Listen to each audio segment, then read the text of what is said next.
Dia tertawa saat mengatakannya. Dia tidak akan muncul. Aku mendengar suara ayah tiriku, Budi Santoso, melalui celah pintu dapur yang retak. Suaranya malas, mabuk, dan kejam.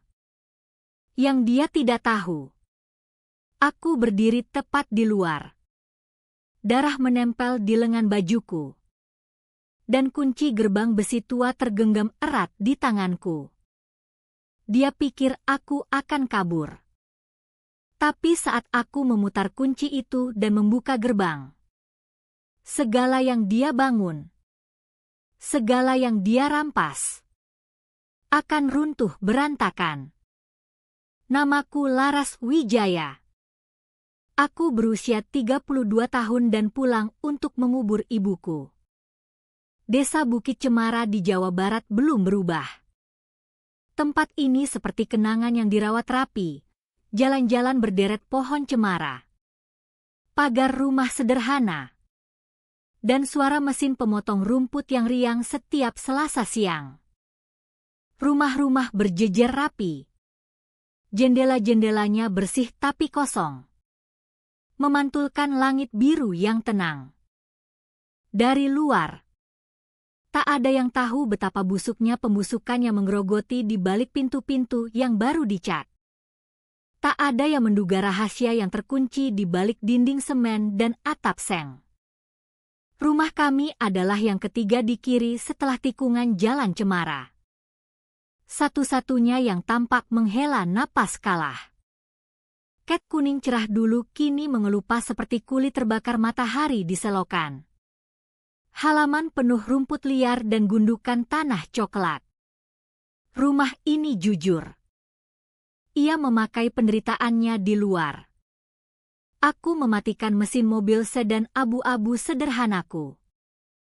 Kesunyian yang menyusul terasa berat. Penuh hantu kata-kata kasar dan denting gelas hayalan. Sesaat aku hanya duduk. Tangan mencengkeram kemudi hingga buku jari memutih. Udara di dalam mobil pengap. Tapi aku takut menghirup udara luar. Udara desa ini beracun bagiku.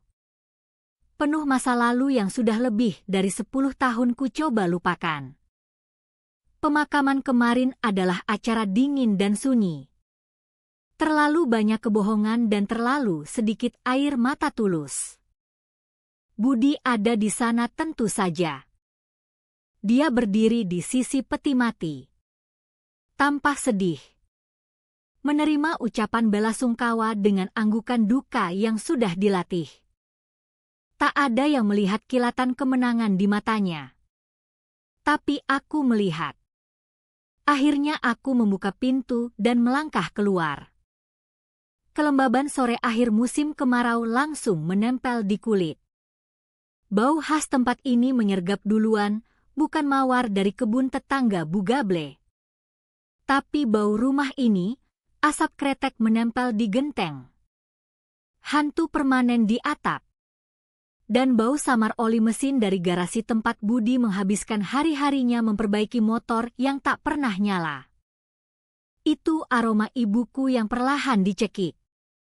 Pintu depan terbuka sebelum aku sampai. Budi Santoso berdiri memenuhi bingkai pintu. Posturnya masih besar.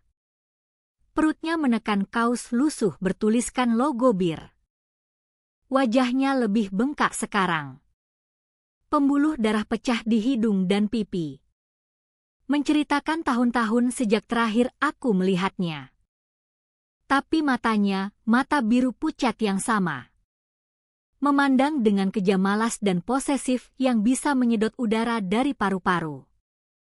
Itu tatapan yang mendefinisikan masa kecilku. Teror rendah yang mengajarkanku cara mengecilkan diri. Menjadi tak terlihat di rumah sendiri.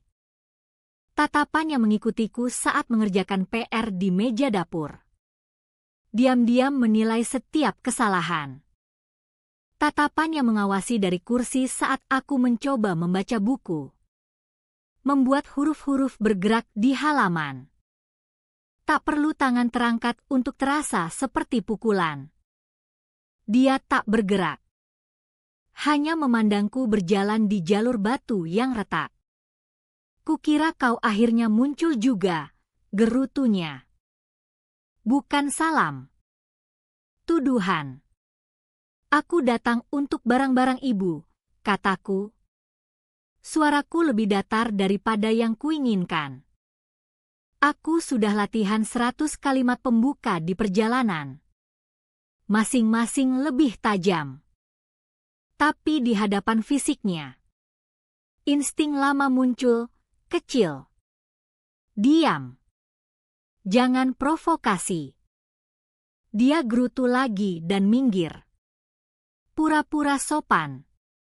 Saat aku melangkah masuk, rumah menelan aku utuh. Bau di dalam 10 kali lebih parah. Lapisan sejarah pengabaian, asap kretek, keringat, tumpahan arak, dan di bawahnya bau samar pewangi lavender ibuku, perlawanan terakhir yang menyedihkan. Dia sudah menguasai ruang ibuku. Sepatu lumpurnya ditendang di depan pintu. Jaketnya dilempar di kursi kesayangan ibuku. Dia pindah ke kamar utama sehari setelah ibu dibawa ke rumah sakit. Aku tahu dia akan lakukan itu. Itu tindakan penaklukan terakhirnya. Aku berdiri di serambi. Tas semalam terasa berat di tangan. Aku merasakan matanya di punggungku. Tak tahu kau harap menemukan apa, katanya. Suaranya bergema di lorong. Ibu tak punya banyak. Semua sudah dia berikan padaku. Aku tak berbalik. Aku bisa bayangkan senyum sombong di bibirnya. Kemudian aku mendengarnya melalui dinding tipis ruang tamu. Bicara di telepon dengan teman atau tetangga. Suaranya rendah tapi penuh nada hina. Ya, dia di sini. Anak perempuan itu. Tidak. Dia tak akan bertahan seminggu. Terlalu banyak kenangan. Dia akan ambil beberapa foto lalu lari kembali ke kehidupan steril yang dia bangun. Mereka selalu lari. Simpul dingin mengeras di perutku. Dia benar soal satu hal. Rumah ini penuh kenangan yang mencekik. Aku melihat ibuku di mana-mana. Di depan kompor. Bahu terkulai saat memasak makan malamnya. Di jendela memandang hujan. Wajahnya topeng keputusasaan tenang. Aku melihat lekukan samar di karpet tempat dia berlutut membersihkan noda yang dibuat Budi. Rumah ini museum penderitaan ibuku. Dan Budi kuratornya.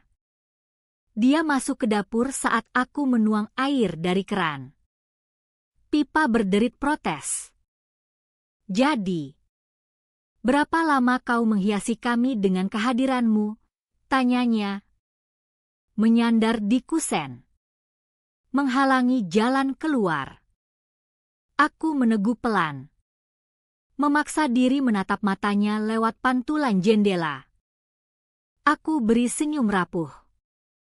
Hanya beberapa hari. Budi. Aku tak tinggal. Kebohongan itu terasa seperti abu di mulut. Tapi racun yang diperlukan. Aku melihat bahunya rileks. Dia percaya. Tentu saja. Di dunianya, perempuan adalah korban atau pelari. Ide bertahan dan melawan asing baginya. Dia ingin aku pergi.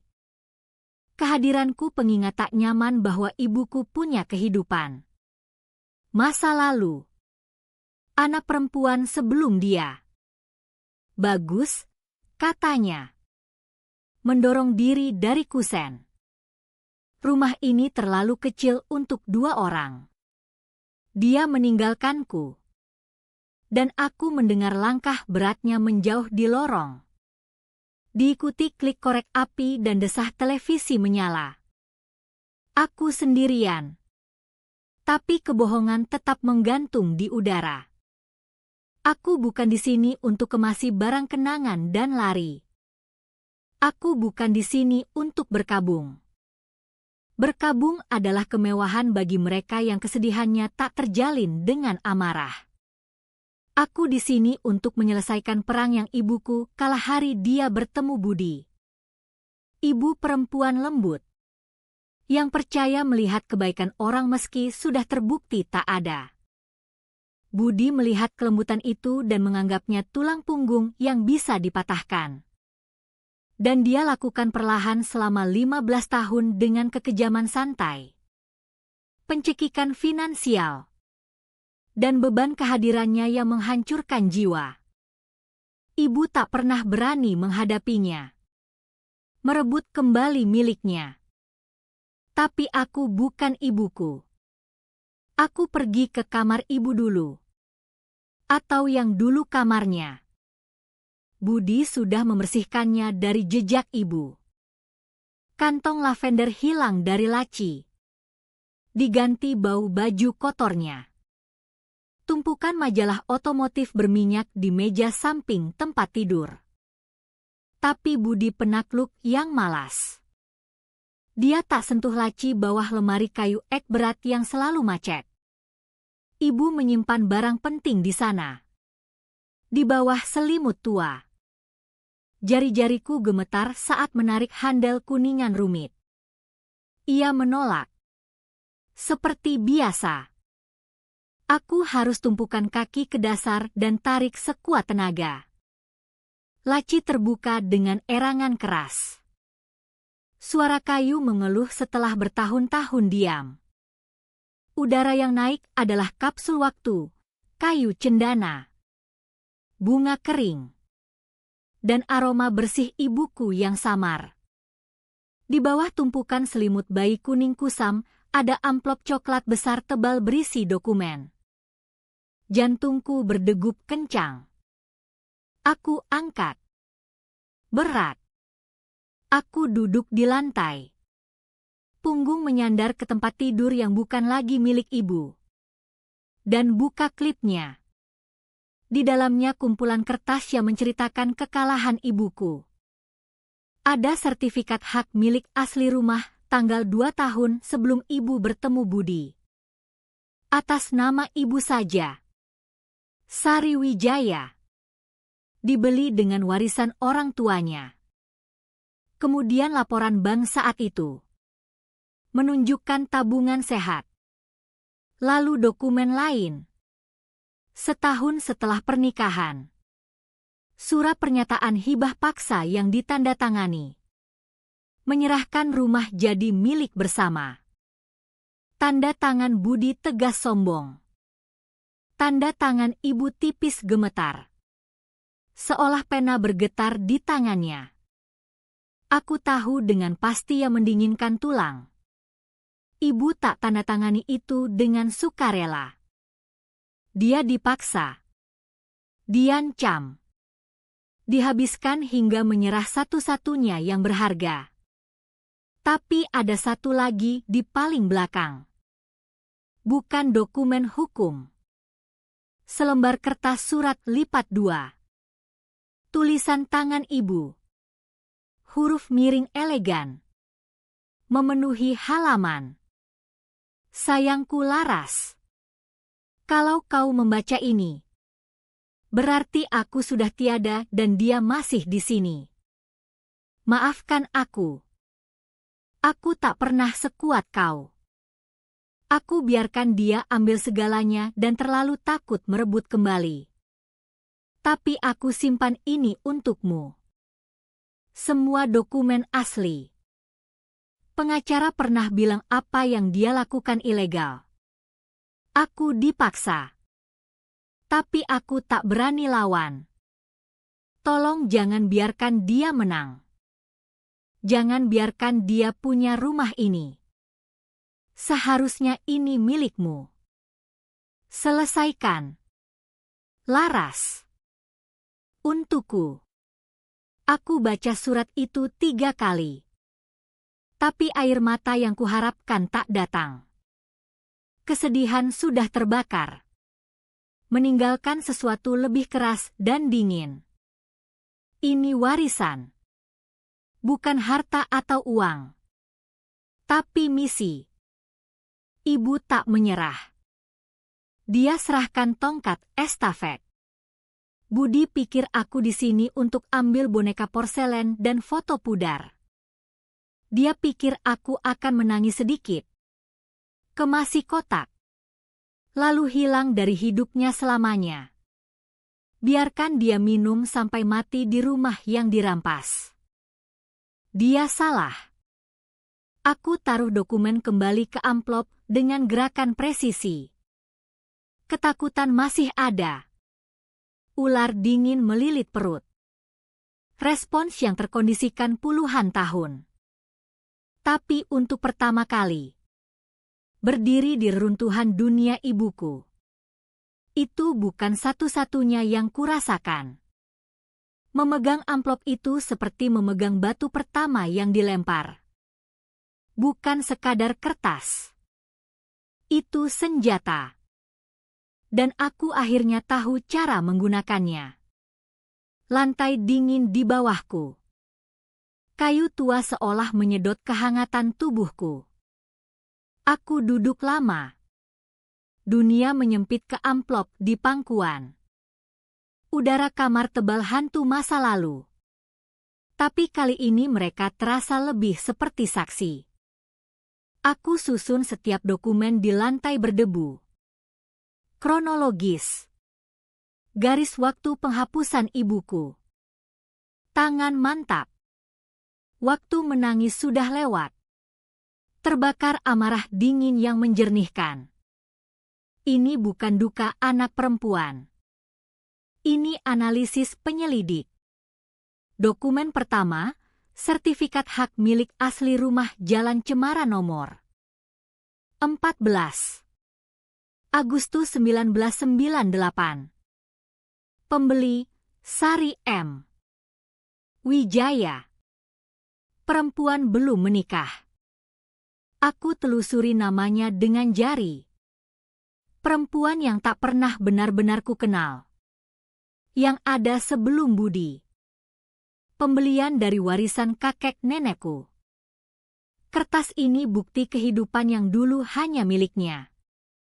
Kemudian laporan bank. Hidup sederhana tapi direncanakan mandiri. Rumah ini jangkar. Tempat perlindungannya. Lalu dokumen kedua. 2 tahun kemudian. Setahun setelah pernikahan, surat hibah paksa. Dokumen 2 halaman tipis dari template murah. Bahasanya sederhana. Brutal. Memindahkan hak dari Sari M. Wijaya ke Sari M. Dan Budi J. Santoso sebagai pemilik bersama dengan hak hidup terakhir. Tanda tangan Budi tebal menekan kertas. Tanda tangan ibu pucat kerangka. Ingatan mekar tak diundang. Aku 8 tahun. Duduk di puncak tangga. Tersembunyi bayang. Aku tak boleh di sana. Seharusnya tidur. Tapi suara Budi rendah menggeram dari dapur menarikku. Bukan teriakan biasa. Lebih buruk. Desis predator mengpojok mangsa. Bau araknya di udara. Punggung ibu kaku di depan meja. Dia bicara soal uang. Segala milik ibu sekarang miliknya. Ibu beruntung dia mau rawat. Aku tak lihat kertas di meja. Tapi tangan ibu gemetar saat ambil pena. Kepalanya tertunduk. Kekalahan mendalam yang tercetak di pikiran anakku. Tak ada kekerasan fisik. Hanya beban ancaman diam. Itu bukan persetujuan. Itu surat sandera. Dokumen terakhir, Wasiat tak resmi tulisan tangan ibu. 5 tahun lalu. Jelas. Mewariskan rumah dan isinya padaku. Anakku tercinta Laras Wijaya. Aku satu-satunya penerima. Tapi tak disaksikan. Tak didaftar. Secara hukum tak berguna. Tapi moral mengikat. Itu keinginan sejati ibu sebelum sakit dan ketakutan mengaburkan segalanya. Dan surat itu. Pesan terakhirnya. Selesaikan. Laras. Bukan permohonan. Perintah. Aku kumpulkan kertas. Gerakan hemat. Aku tak tinggalkan di sini sedetik pun. Pagi harinya aku ke tempat fotokopi di kota sebelah. Tempat tak ada yang kenal wajahku. Lampu neon berdengung acuh. Aku berdiri di depan mesin. Masukkan setiap halaman berharga. Lihat cahaya menyapu hidup ibuku dan kejahatan budi. Aku buat 3 set lengkap. Asli dikirim via pos terdaftar ke apartemenku 100 km jauhnya. Aman di sana. Salinanku simpan, 1 di lapisan koper. 1 di glove box mobil. Aku kompartemenkan. Buat cadangan. Bangun gudang senjata. Kembali ke rumah yang mencekik. Aku ambil ponsel. Jempolku melayang di nama Dani Gunawan di kontak. Kami pernah kerja bersama di firma hukum kota selama 2 tahun. Dia partner muda. Tajam dan baik. Aku paralegal. Menunggu waktu sebelum burnout 60 jam seminggu. Kami teman profesional tenang. Dia satu-satunya yang paham bahasa akta dan pemaksaan. Satu-satunya pengacara yang kupercaya tak hanya bilang, pergi saja. Dia jawab di dering kedua. Laras. Wah, lama tak dengar.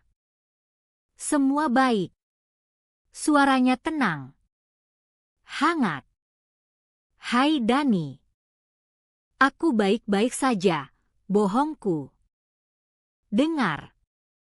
Aku punya masalah. Butuh nasihat hukum off the record dulu. Tentu, katanya. Langsung fokus profesional. Apa yang terjadi? Aku tarik napas dalam dan ceritakan semua. Suaraku dingin faktual seperti dokumen.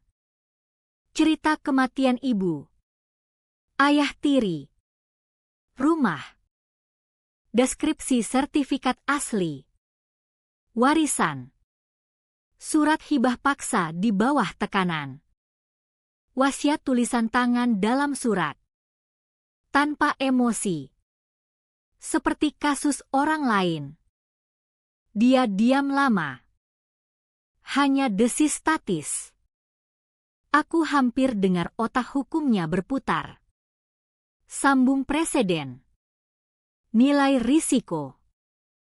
Laras, katanya akhirnya. Suara terukur. Pertama.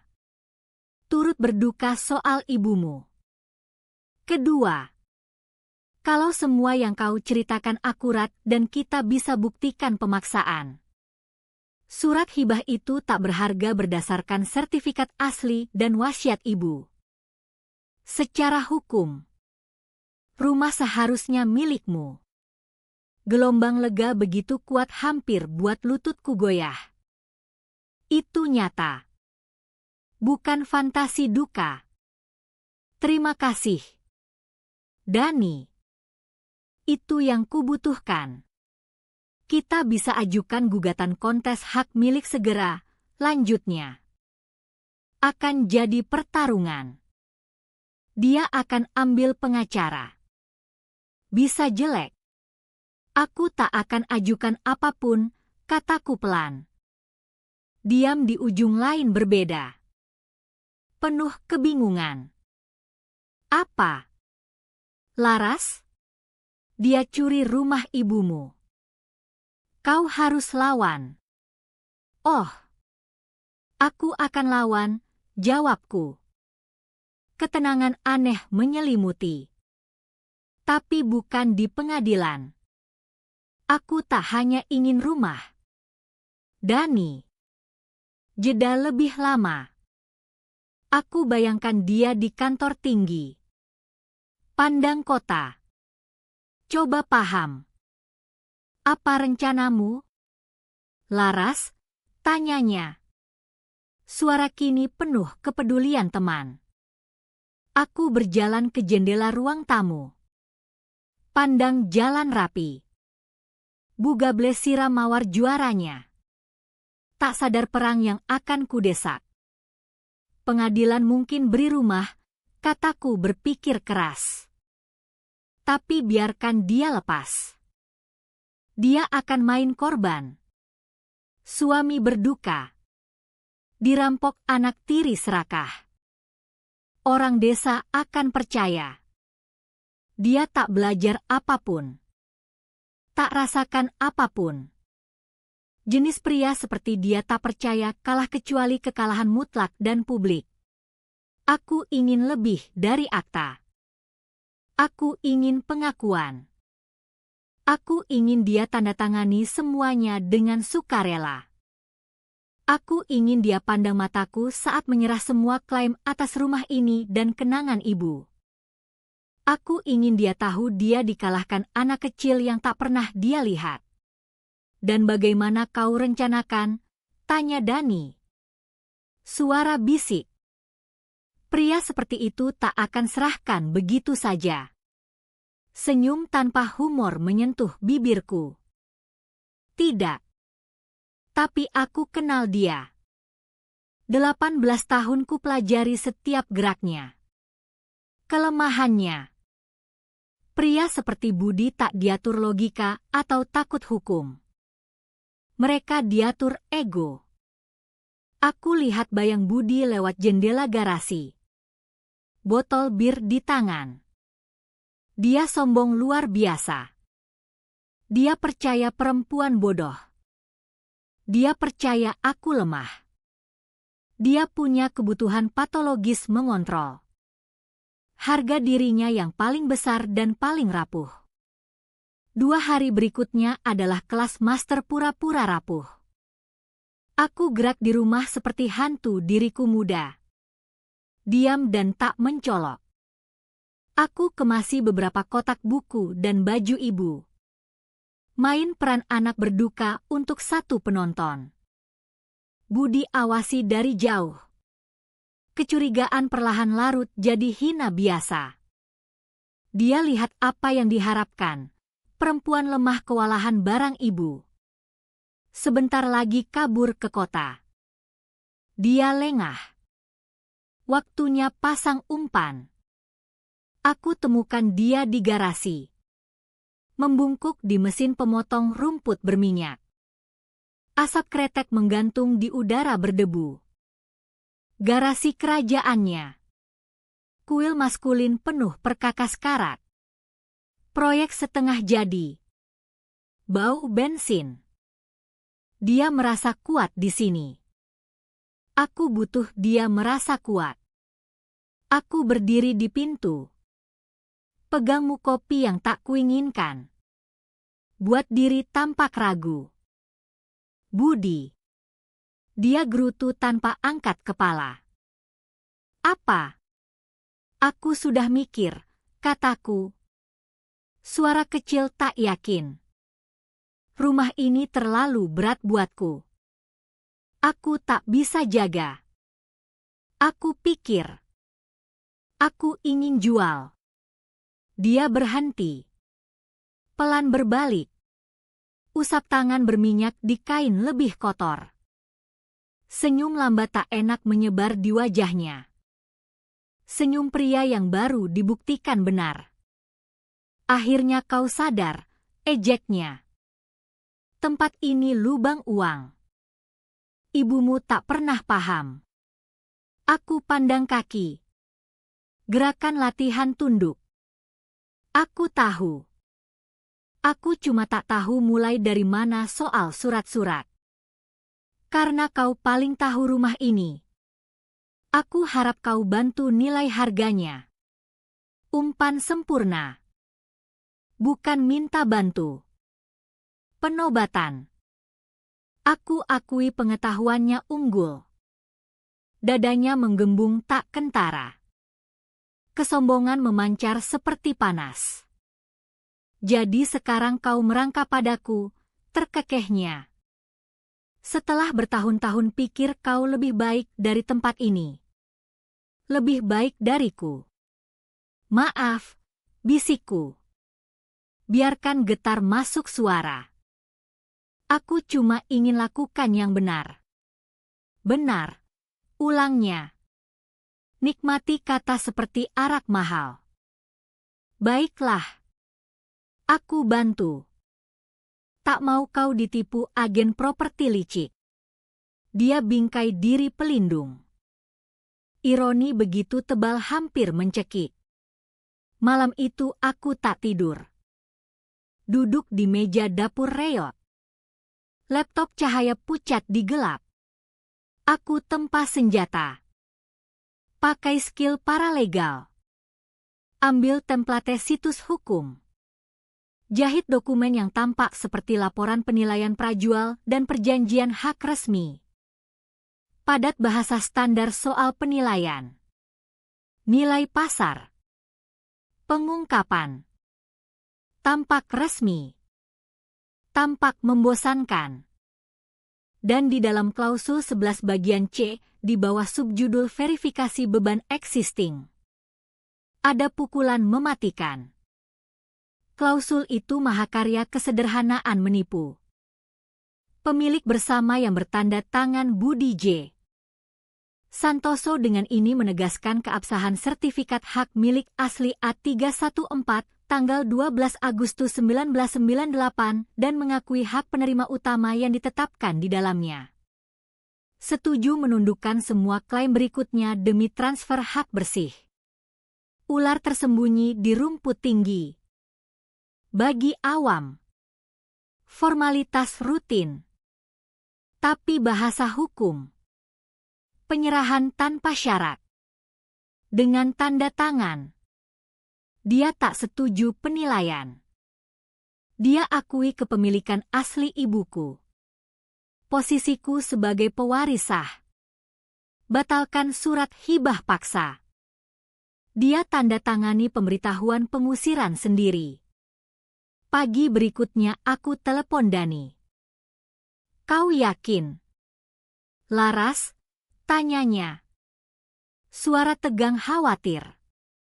Ini berisiko. Palsukan dokumen profesional. Dia tak akan tahu. Kataku percaya diri yang tak sepenuhnya kurasakan. Ego tak izinkan.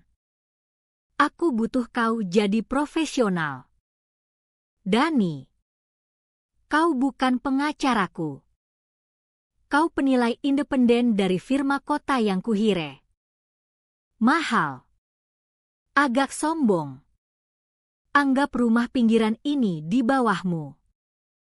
Kau segala yang dia benci dan segala yang dia putuskan buktikan lebih pintar. Kau minta aku acting, katanya. Aku minta kau bantu keadilan untuk ibuku. Jeda. Baiklah. Aku ikut. Kapan dan di mana? Dia datang 2 hari kemudian. Mobil hitam mengkilap aneh di halaman reot. Pakai jas rapi. Bawa tas kulit. Gambar sempurna orang kota. Target mudah hina budi. Aku sambut di pintu. Peran gugup. Budi. Ini Pak Gunawan. Penilai yang kubilang. Budi beri pandang atas bawah lambat. Mata berlama di sepatu mahal. Tak ulur tangan. Gunawan, gerutunya. Jadi kau yang mau bilang berapa nilai rumahku sendiri. kata, rumahku, deklarasi perang. Aku di sini beri penilaian pasar objektif untuk anak tiri Anda, jawab Dani dingin acuh. Dia main peran indah. Hampir tak pandang Budi. Pandang Serambi dengan ekspresi kritis tak terkesan. Permainan mulai. Yang berikut parodi groteskue tur rumah. Aku hampir diam total. Bayangan di belakang dua pria. Duel ego. Budi lawan dengan semua senjata. Lantai ini kayu jati asli, pamer di ruang tamu. Injak lantai. Jati solid. Kerajinan begini tak ada lagi. Dani hanya ketuk dengan ujung sepatu. Kerusakan air signifikan dekat jendela, catat. Dan finishing aus total. Perlu poles seluruh lantai. Mahal. Rahang Budi mengetat. Di dapur. Budi tepuk meja. Semua peralatan baru. Pasang sendiri 5 tahun lalu. Mesin cuci model lama. Segel kulkas bocor, kata Dani tanpa angkat mata. Efisiensi energi kelas G. Dengan setiap catatan Dani, Budi makin putus asa tunjuk dominasi. Dia bicara pipa yang diperbaiki. Kabel diperbarui. Fondasi kuat. Pancaran info salah dan klaim membesar. Dia begitu fokus menang pertarungan kecil lawan orang kota hingga lupa perang besar. Tak sadar aku awasi. Wajah netral. Hati berdegup kemenangan. Akhirnya setelah 1 jam. Dani desah bosan. Cukup untuk laporan awal. Aku butuh tanda tangan kalian berdua di formulir otorisasi sebelum lanjut. Dia geser 2 salinan dokumen palsuku di meja makan. Aku ambil pena. Tanda tangan mantap. Budi ambil kertas. Baca halaman pertama. Bibir bergerak. Aku tahan napas. Ini saatnya. Rencanaku bisa runtuh. Dia gerutu soal bahasa hukum ribet. Mata melotot saat baca paragraf padat. Dia cari angka penilaian. Harga. Bagian penting baginya. Tak peduli klausul. Itu untuk pengacara dan bodoh. Dia pria aksi. Paham baut dan mur. Bukan huruf kecil. Hanya formalitas, kata Dani acuh. Prosedur standar. Konfirmasi aku datang dan kalian setuju proses penilaian. Itu yang Budi butuh. Dia ambil pena. Ingin kata terakhir. Tanda tangani dan usir anak kota sombong. Dia tulis nama dengan gaya. Tindakan akhir kepemilikan. Dorong kertas kembali tanpa pandang kedua. Udara listrik. Tinta masih basah. Kemenanganku begitu dekat. Aku biarkan dia menjulur. Lihat kepuasan sombong di wajah Budi. Lalu aku bicara. Suara rendah jelas. Sekarang secara hukum milikku lagi. Kepala Budi tersentak. Dia keluarkan tawa pendek. Apa katamu? Kau gila. Mimpi saja. Aku tatap mata pucat bingungnya tanpa gentar. Senyum lambat pertama yang tulus bertahun-tahun. Aku condong. Suara bisik konspirasi. Tidak. Budi. Aku tak mimpi. Aku ketuk dokumen yang baru ditandatanganinya. Baca huruf kecilnya. Diam tebal tak paham turun di ruang makan.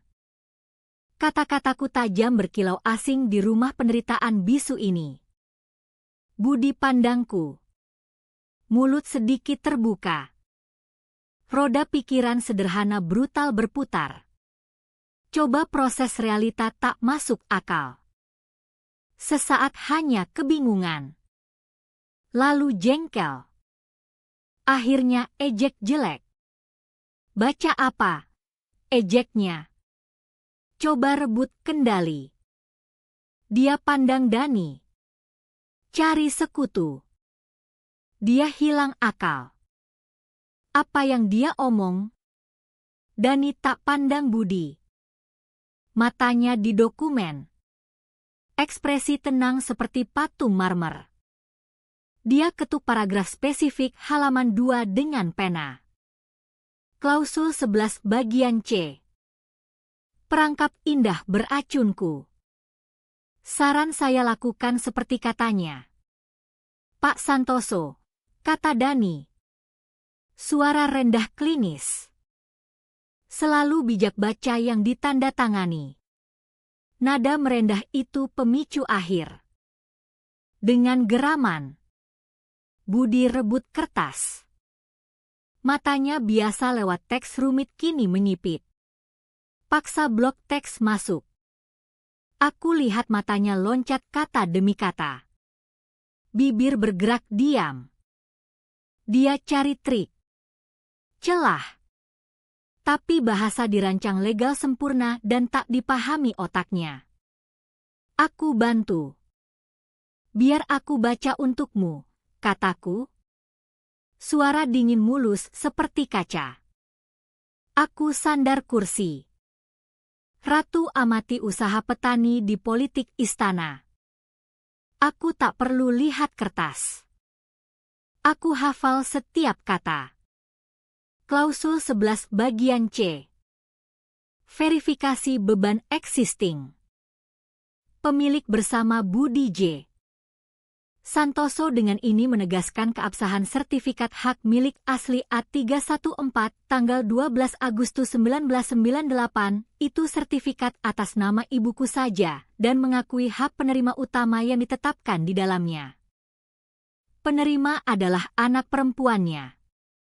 Aku setuju menundukkan semua klaim berikutnya. Aku biarkan kata itu menggantung. Artinya surat hibah paksa yang kau paksa ibuku tanda tangani jadi nomor 2. Tak berharga. Wajahnya merah blotchi berbahaya. Ejek hilang. Ganti topeng tak percaya. Dia masih tak paham sepenuhnya. Ego benteng. Kebenaran masih cari jalan masuk.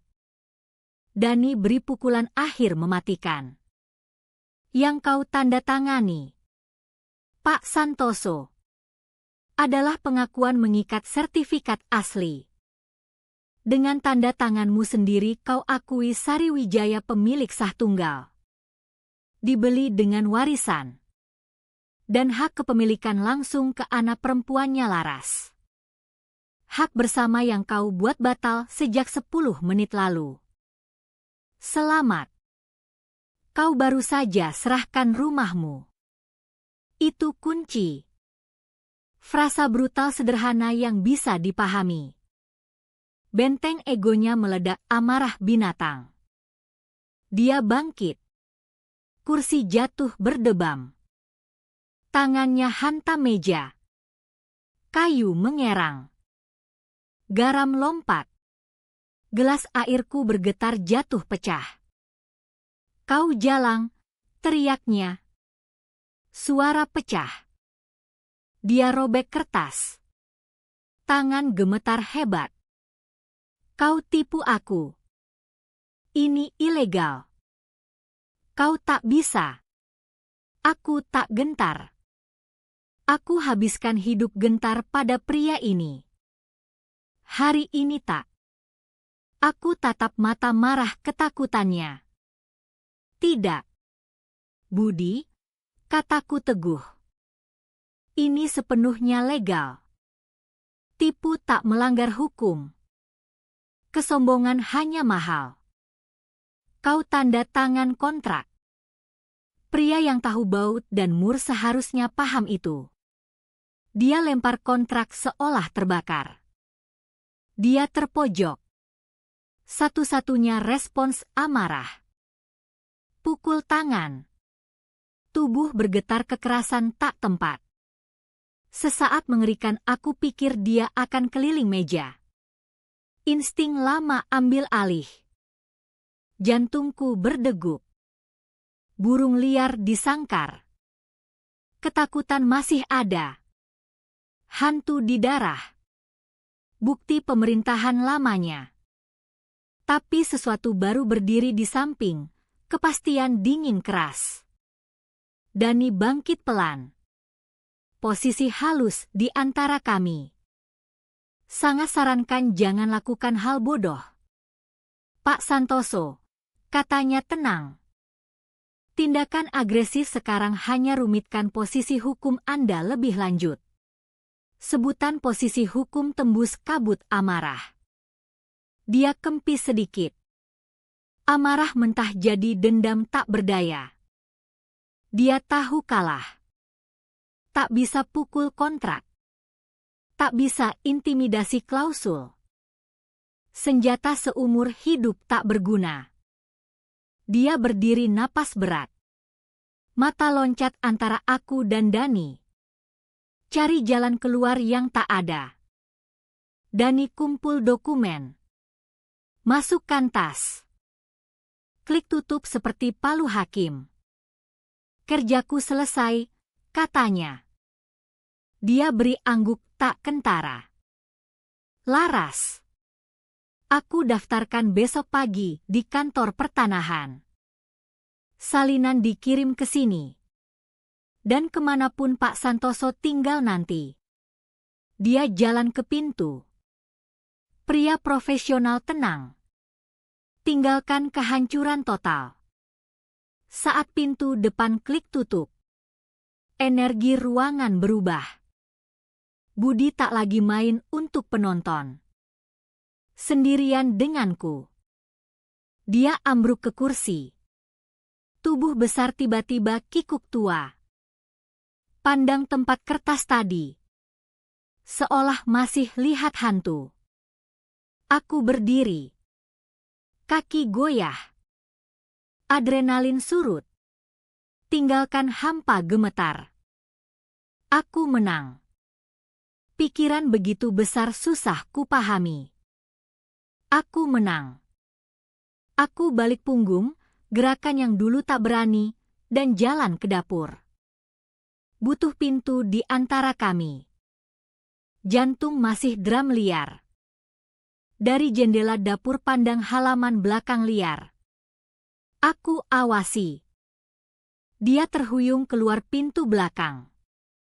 Ambil botol arak setengah kosong dari bawah batu longgar. Tak pakai gelas. Ambruk di tangga atas. Tarik panjang putus asa. Pandang rumput mati.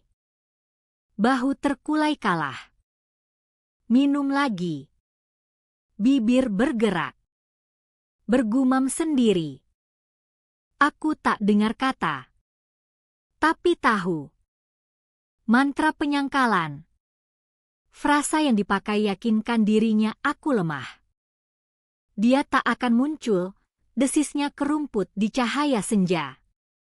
Dia tak pernah. Aku berdiri di gelap dapur ibuku. Senyum tipis kemenangan. Tekan tangan ke kaca dingin. Aku sudah muncul, bisikku. Tapi perang belum selesai. Rebut rumah hanya pertempuran pertama. Dia binatang terpojok sekarang. Dan aku tak ragu dia jadi lebih berbahaya. Dokumen tanda tangan kemenangan hukum. Tapi aku ingin lebih. Aku ingin kehancuran totalnya. Aku ingin ungkap busuk lebih dalam dari rumah curian. Keadilan bukan kertas. Ini perhitungan. Dan untuk perhitungan sejati, butuh bukti lebih. Malam itu, Setelah dengkuran mabuknya gemetar lantai. Aku kerja. Alat di tas. Beli pagi tadi di warung kopi, alat dengar kecil canggih dan kamera lubang jarum. Samar sebagai stop kontak USB ganda. Teknologi yang ibuku tak bayangkan. Senjata dari masa depan yang tak dia lihat.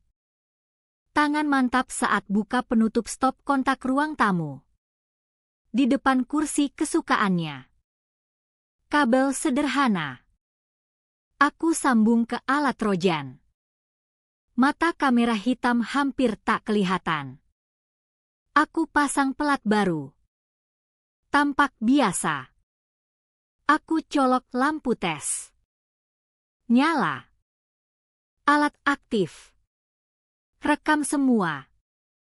Upload ke cloud aman di ponselku. Saat mundur kagumi kerja. Bau arak basi dan kasihan diri dari ruang sebelah. Rasa tujuan dingin turun. Kertas ambil rumah.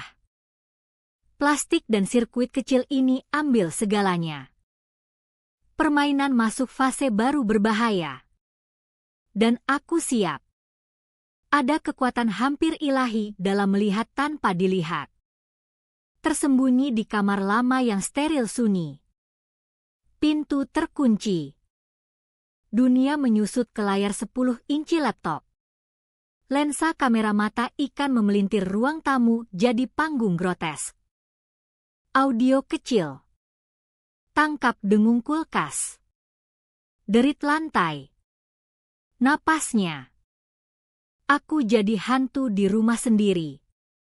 Penjaga bisu serba tahu di penjara 1 orang. Aku pikir semua perempuan yang hidup di bawah ibu jari pria seperti dia. Yang berharap mata rahasia. Telinga tersembunyi. Saksikan neraka pribadi mereka. Mereka mimpi kekuatan ini. Tapi tak berani ambil. Aku ambil untuk mereka semua. 72 jam pertama perlahan turun ke realita patetis pribadinya. Aku tak tidur. Tidur kemewahan yang tak mau kuberikan. Aku hidup kopi hitam dan adrenalin mendebarkan. Aku lihat dia hidup alami. Tanpa gembar-gembor untuk dunia luar.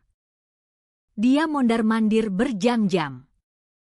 Pakai jalur di karpet pudar antara kursi dan dapur. Binatang kurungan di kebun binatang buatannya. Dia minum. Frekuensi isi gelas bukti lubang menganga di jiwanya. Dia tonton TV. Log acara siang dan film kobu lama. Cahaya biru cat wajah kosong. Dia bicara sendiri terus. Monolog rendah kasihan diri dan salahkan orang. Kutuk ibuku sakit. Kutuk desa tak peluang. Kutuk aku muncul ganggu kerajaannya. Aku dengar semua. Wajah topeng dingin tak beremosi.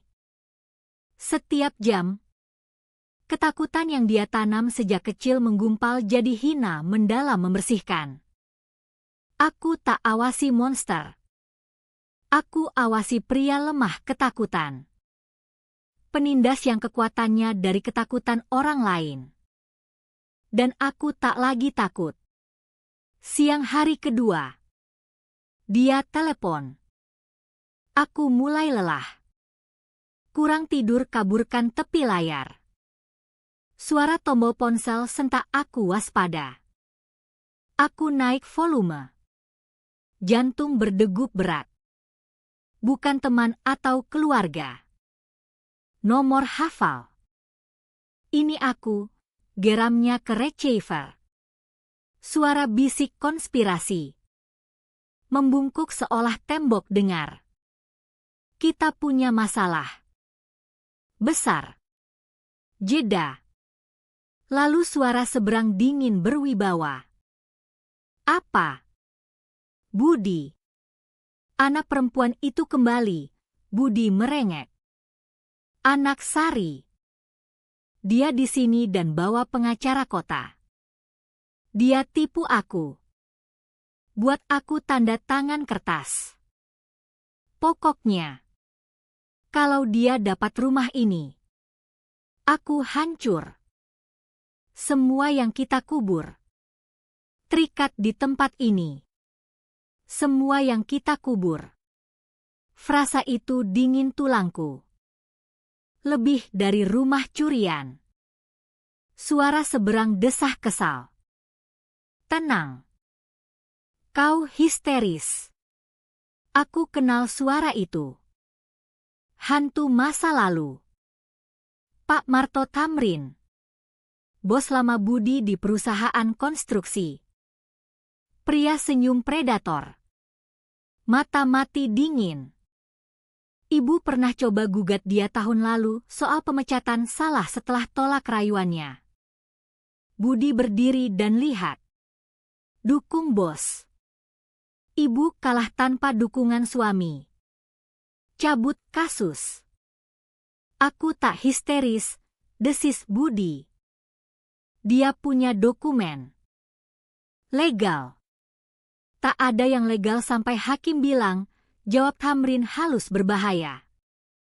Dan kita tak biarkan sampai sana. Di mana file lama? Dari kasus ibunya. Di brankas garasi, gumam Budi. Bagus. Biarkan di sana. Biarkan gadis gerak. Biarkan ajukan kertas. Kita atasi. Kita punya cara atasi. Ancaman terlilit di pertanyaan itu. Pengingat sejarah kotor bersama. Budi bukan mitra Thamrin. Dia pion. Tanggung jawab. Apa yang harus kulakukan? Budi memohon. Tak ada perintah Thamrin. Diam. Tutup mulut. Jangan minum sampai mabuk. Aku telepon. Aku urus. Siap saja. Telepon mati. Budi duduk lama. Ponsel masih digenggam. Dia pria yang baru dapat tali hidup dan tali kekang. Jari-jariku terbang di keyboard. Isolasi file audio. Potong diam. Tingkatkan jelas. Simpan. Beri nama konspirasi WAF. Buat 3 backup cloud aman. Lalu lampirkan ke email ke Dani. Tangan gemetar. Tapi bukan takut. Thrill penemuan. Aku tersandung sesuatu lebih besar. Lebih gelap. Balasannya kurang dari 1 jam, teks cepat. Laras. Baru dengar. Siapa Marto Thamrin? Bos lama Budi. Ibu gugat pelecehan dulu. Budi dukung Thamrin. Ibu cabut. Titik-titik balasan Dani lama. Ini dinamit. Semua yang kita kubur.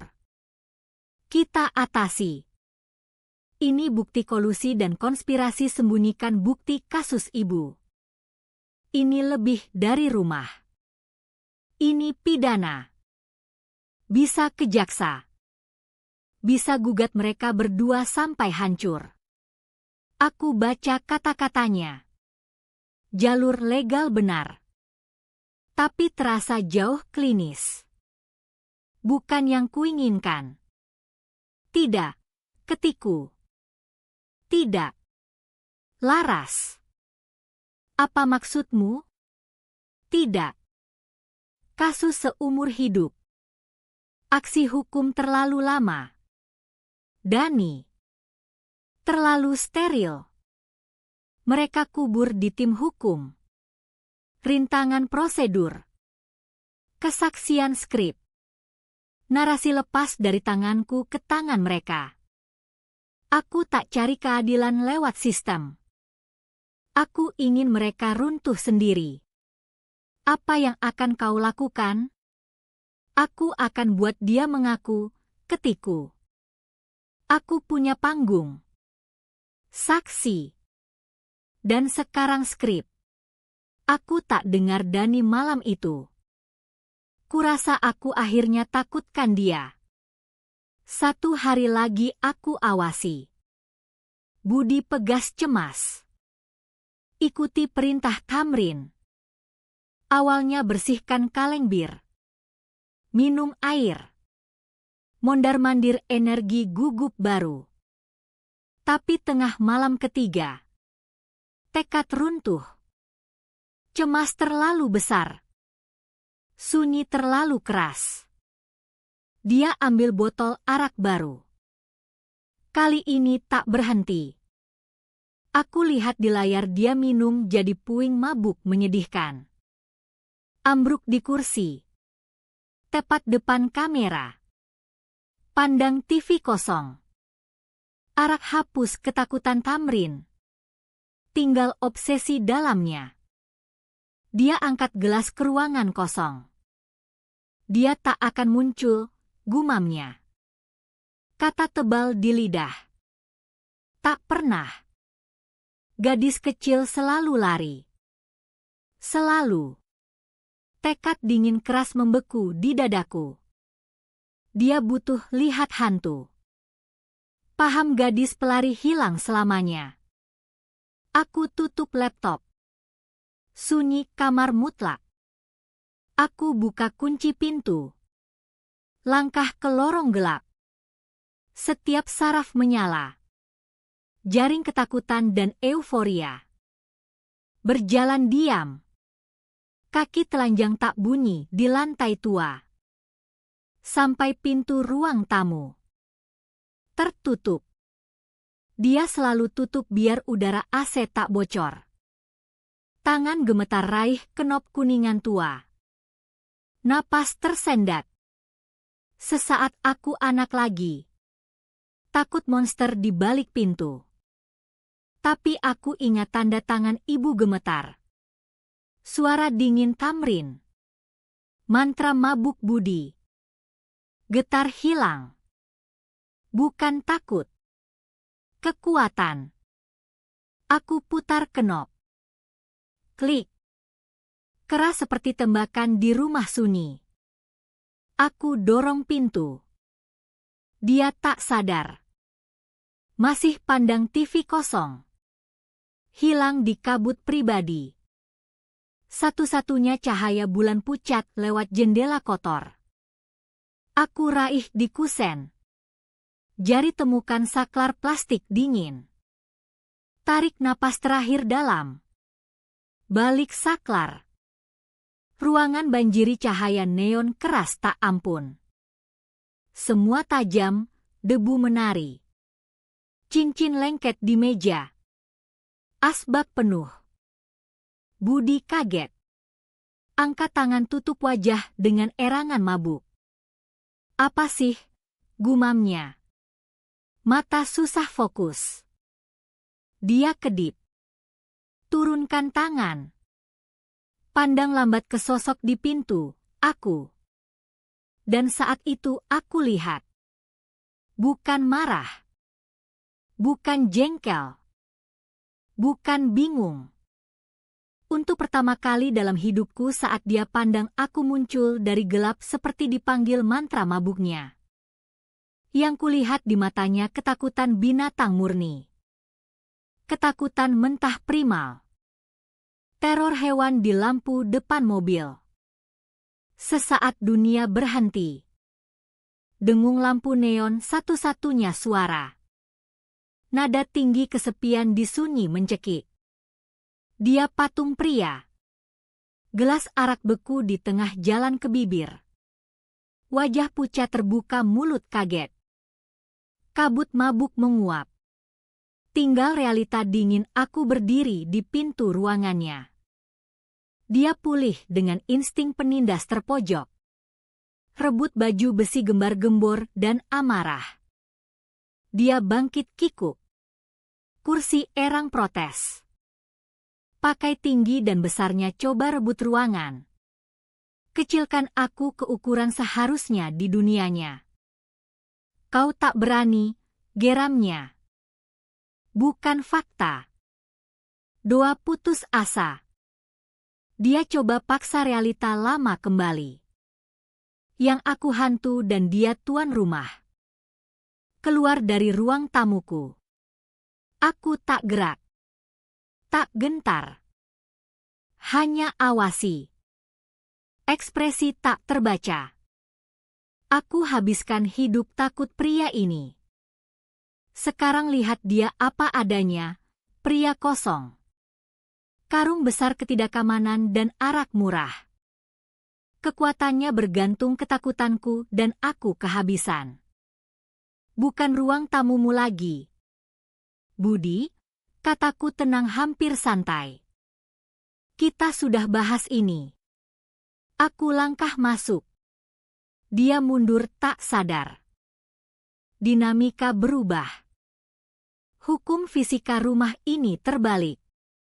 Aku bukan objek lagi. Aku kekuatan. Aku pegang laptop. Layar mati. Di tangan kiri. Aku jalan bukan ke dia.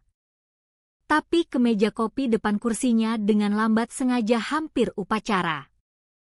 Letakkan laptop di permukaan lengket. Buka. Layar nyala. Cahaya dari bawah terangi wajahku. Budi pandang. Alis berkerut bingung. Dia pikir dokumen lain. Trik hukum lain. Ini apa? Semburnya. Lagi omong kosong pengacaramu. Tak akan berhasil. Aku lawan. Aku bilang semua orang apa yang kau lakukan. Kau tak bilang apapun ke siapapun, kataku. Mata tak lepas darinya. Aku klik trackpad. File video buka. Pandangan ruangan kami. Lalu audio mulai. Suaranya sendiri. Kecil patetis. Isi sunyi. Anak perempuan itu kembali. Rekamannya merengek. Dia tipu aku. Buat aku tanda tangan kertas. Pokoknya kalau dia dapat rumah ini. Aku hancur. Semua yang kita kubur terikat di tempat ini. Warna hilang dari wajahnya. Pemandangan horor murni indah. Dia pandang layar. Diri bungkuk di ponsel. Kata-katanya sendiri gema. Bersaksi melawannya.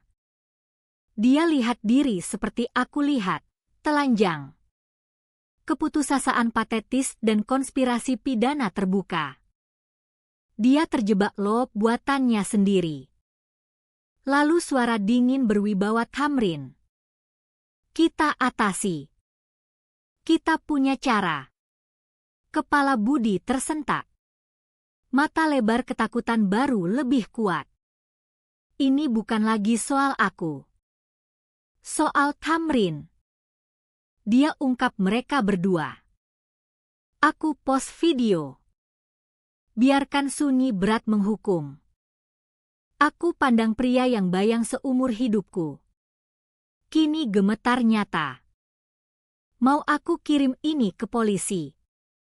Budi, tanyaku. Suara lembut mematikan bisik. Pasti jaksa sangat tertarik apa yang kau dan Marto Thamrin kubur. Apakah ada hubungan dengan kasus pelecehan ibuku dulu? Dia geleng kepala liar. Tidak. Tidak. Kau tak bisa. Aku bisa, kataku sederhana. Aku punya semua. Audio. Video. Pernyataan Dani soal kelakuanmu. Salinan sertifikat asli. Surat ibu. Paket rapi. Pemaksaan. Pencurian. Konspirasi halangi keadilan. Kau gila. Desisnya. Kata keluar seperti racun. Resor terakhir. Tuduhan pria seperti dia selalu lempar ke perempuan tak bisa dikontrol. Kau anak tak tahu terima kasih gila. Senyum dingin sedih di bibirku. Tidak. Budi, jawabku. Suara lebih rendah. Berat tahun kebenaran tak terucap. Aku hanya anak perempuan dari wanita yang kau bunuh. Kau tak pakai pisau atau pistol. Kau jauh lebih kejam. Kau pakai kata. Pakai diam. Pakai hina. Kau berdiri di sisinya hari demi hari dan kikis jiwanya. Satu kekejaman santai demi satu. Sampai tak ada yang tersisa. Kau bunuh dia. Kata demi kata. Kata-kataku pukul seperti tinju. Dia keluarkan jeri tercekik amarah dan penyangkalan. Tubuh bereaksi bahasa satu-satunya. Dia menerjang. Tangan terangkat. Wajah kontorsi amarah murni. Gerakan familiar mengerikan. Awan badai yang gantung setiap makan malam. Liburan. Malam tenang masa kecilku. Tapi aku bukan anak lagi. Saat tangannya turun target wajahku. Tanganku sendiri melesat. Cepat kaget kami berdua. Aku tak blok pukulan. Aku tangkap. Jari lingkari pergelangan tebal berdagingnya. Genggaman seperti besi. Kaget di wajahnya mutlak. Momentum maju berhenti. Lengan terjebak. Dia pandang tanganku di pergelangannya. Lalu wajahku. Otak tak proses fisika mustahil. Dia lebih besar. Lebih kuat. Ini tak mungkin. Tapi terjadi. Kekuatanku bukan otot. Amarah terkondensasi seumur hidup.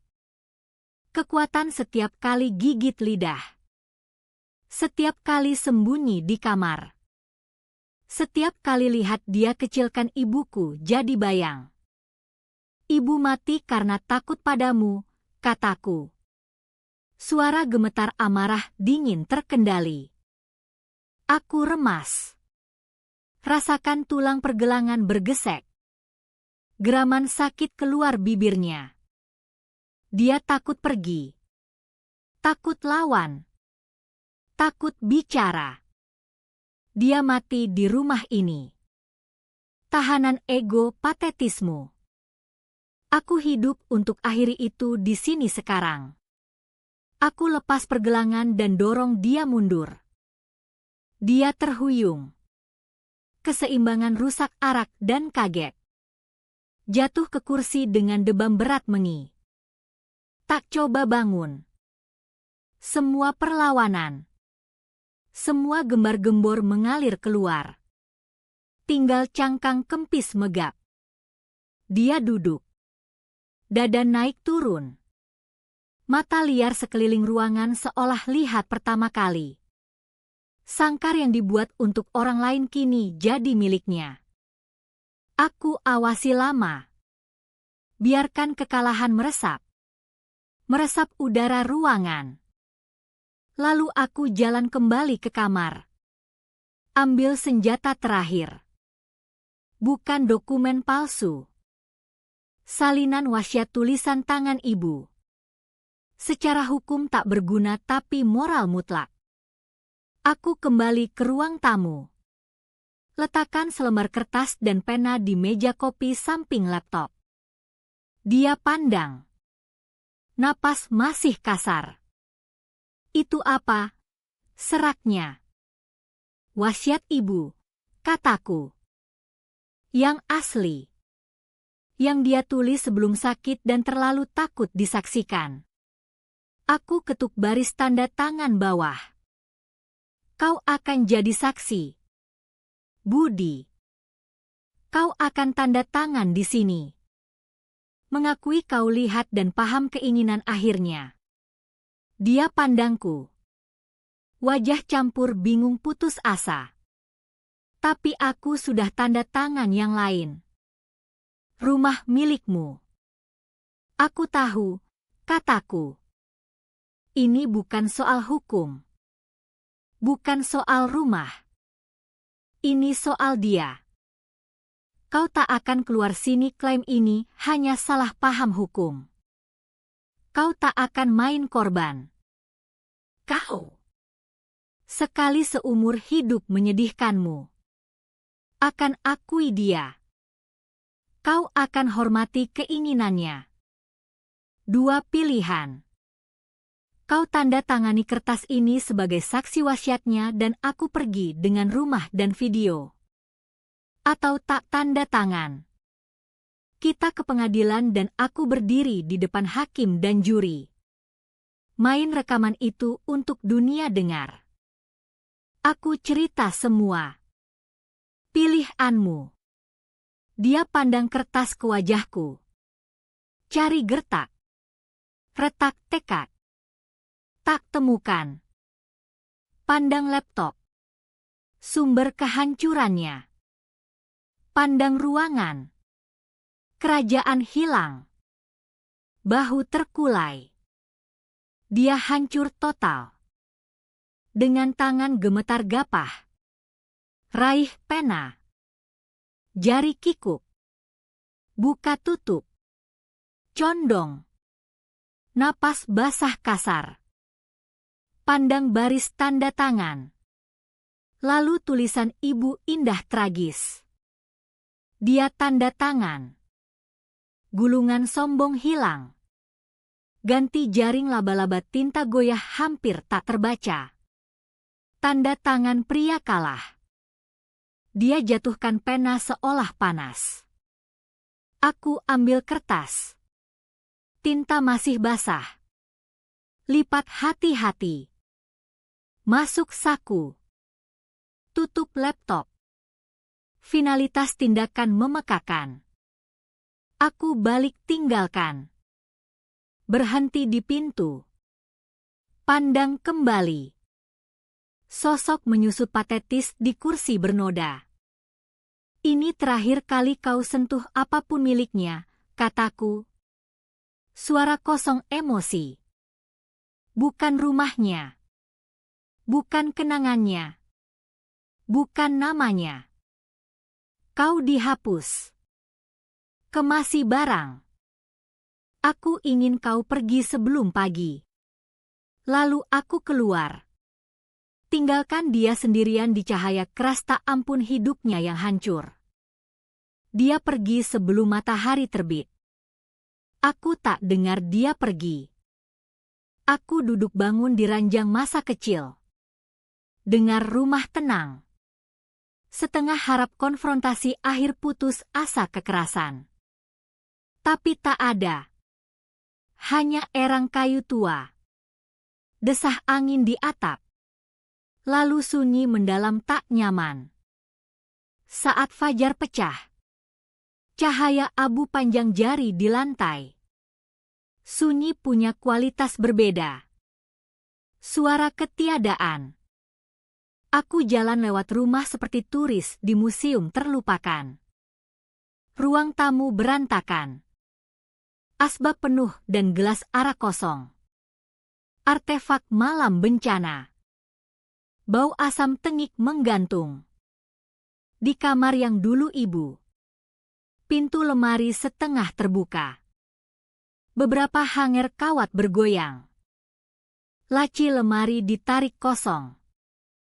Dia ambil hanya baju. Tinggalkan sampah hidup tanpa peduli.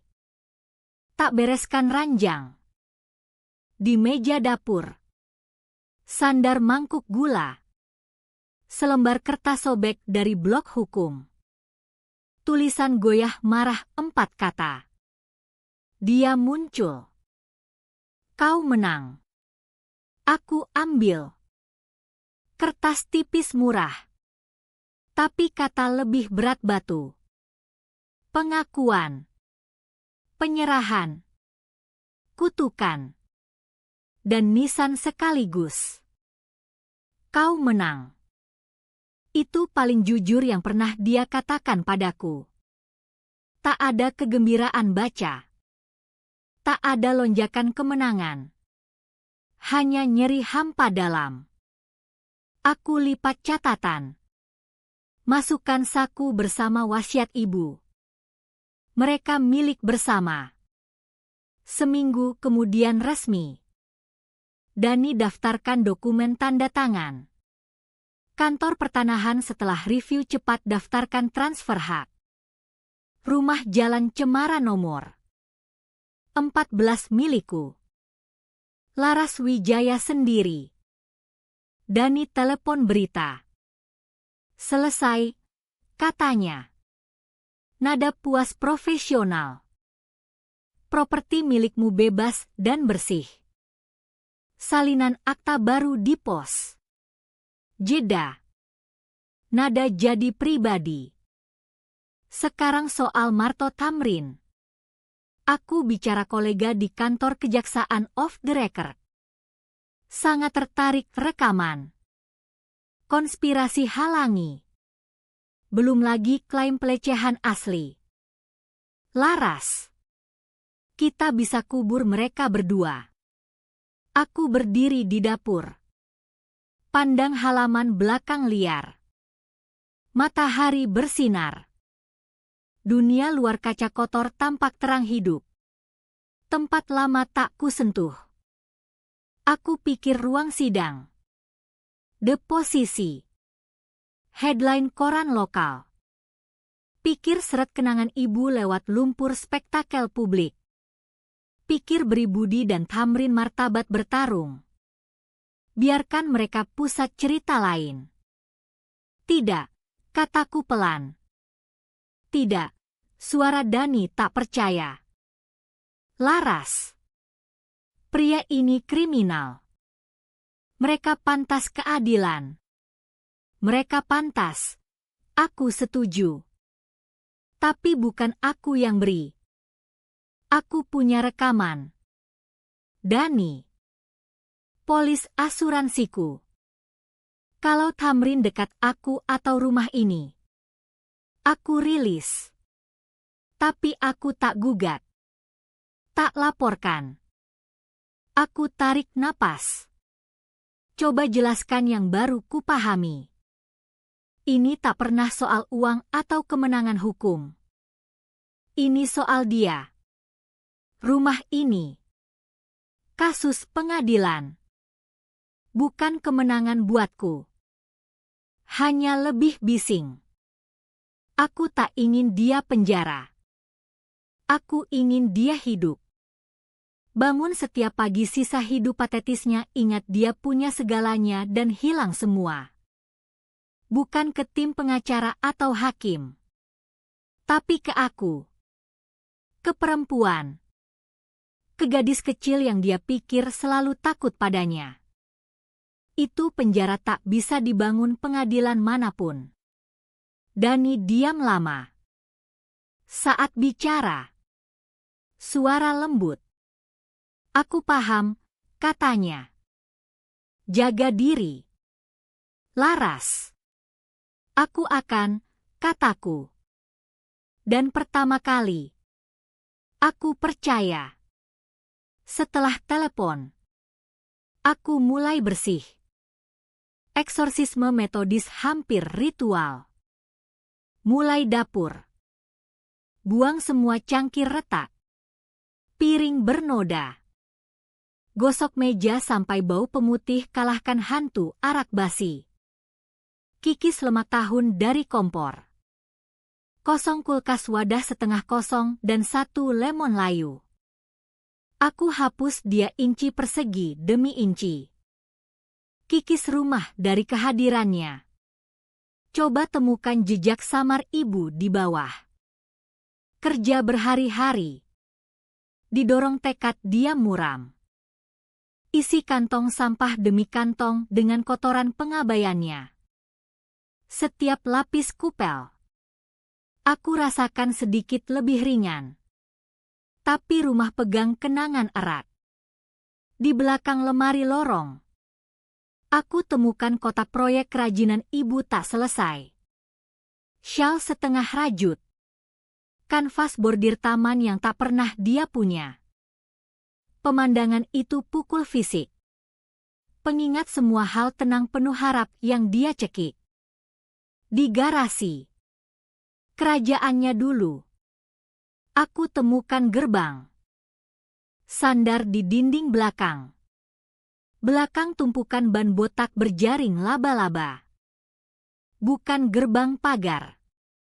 Kecil. Mungkin 1 meter. Besi berat ornamen. Karat oranye marah. Ada kait rumit dan lubang kunci. Aku pandang. Ingatan tajam dingin naik dari kedalaman kubur. Aku 13 tahun. Musim panas aku mulai balas bicara. Temukan suara sendiri. Dia tak suka. Dia tak pernah angkat tangan setelah aku cukup besar ingat jelas. Tak perlu. Dia temukan cara lain tunjuk aku tak berdaya. Gerbang dekorasi. Ibu beli di pasar loak untuk taman. Dia ambil dan pasang di puncak tangga ruang bawah tanah. Kamar tidurku di bawah tanah. Lalu suatu malam setelah bertengkar, dia kunci saja. Tak teriak. Tak ancam. Hanya klik kait berat. Tinggalkan aku gelap. Tahanan di kamar sendiri. Simbol otoritas absolut berkarat diam. Pesan dia bisa dan akan kunci aku kapan saja. Tangan gemetar saat tarik gerbang besi berat dari belakang ban. Lebih berat daripada ingatan. Aku bawa keluar garasi ke cahaya sore memudar halaman belakang. Engsel erang protes. Aku letakkan datar di batu patio retak. Kunci masih di lubang. Kunci rangka gelap karat. Ada hampir 20 tahun. Aku berlutut. Jari gemetar genggam kunci. Menolak. Beku tahun tak pakai dan korosi. Harus pakai 2 tangan. Putar sekuat tenaga. Sesaat kupikir sia-sia. Terkunci permanen. Kutukan tak bisa dibuka. Lalu dengan retak tajam bergema di halaman sunyi. Kunci berputar. Kait lompat buka dengan desah karat. Aku berlutut lama. Pandang kunci terbuka. Tekanan di dada mulai lepas. Pita besi yang mencekik paru selama 2 dekade. Rasanya napas pertama sejati. Aku pandang langit. Awan ketping dan emas senja. Kau lihat. Bu, bisikku. Suara tebal. Air mata yang tak mau datang untuk dia. Rumah. Pertarungan. Kini jatuh bebas. Panas diam di besi dingin. Aku buka gerbang.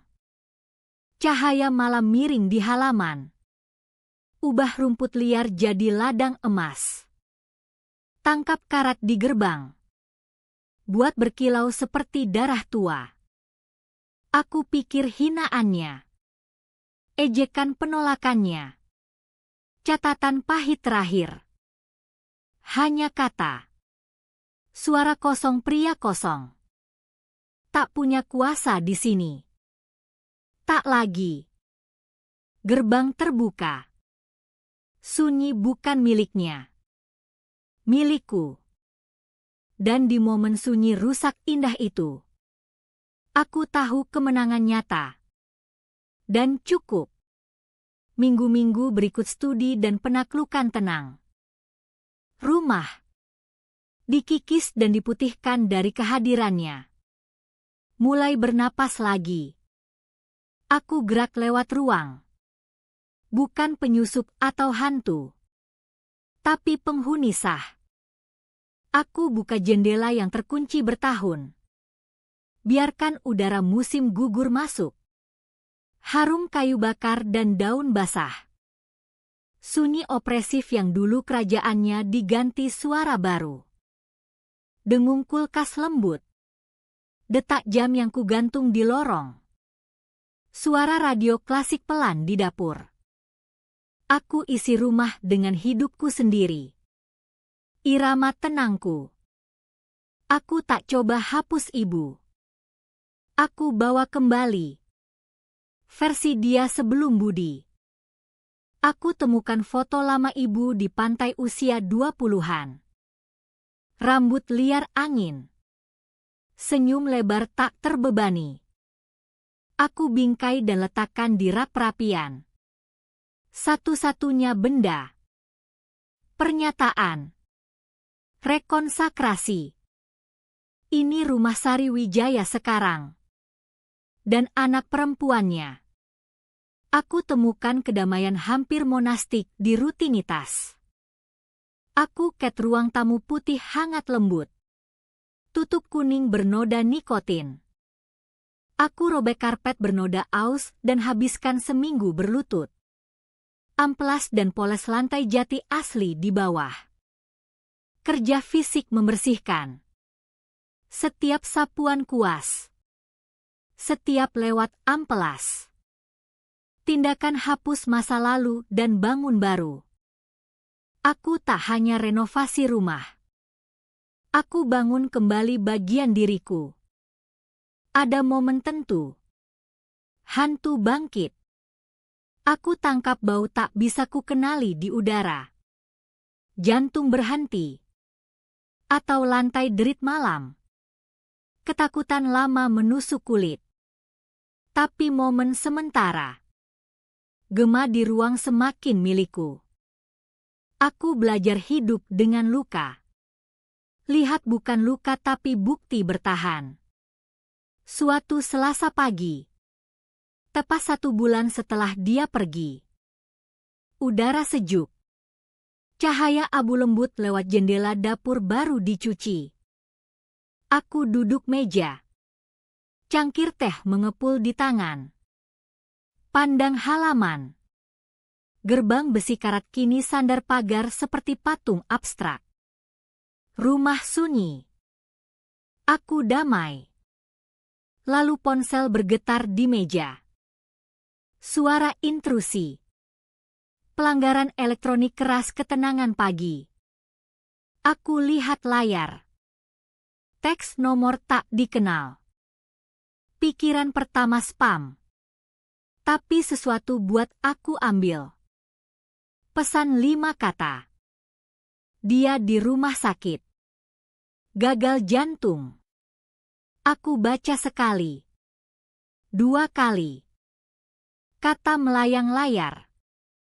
Terputus realita. Gagal jantung. Frasa klinis steril untuk akhir kacau kekerasan. Pengirim. Setelah sedetik. Mungkin tetangga. Yang tahu nomorku dari pemakaman dan rasa tugas desa kecil muram beritahu. Aku letak ponsel. Teh dingin. Pandang jendela. Dunia sama seperti semenit lalu. Langit abu. Daun karat menempel pohon cemara. Jalan sunyi kosong. Tak ada yang berubah. Tapi segalanya berubah.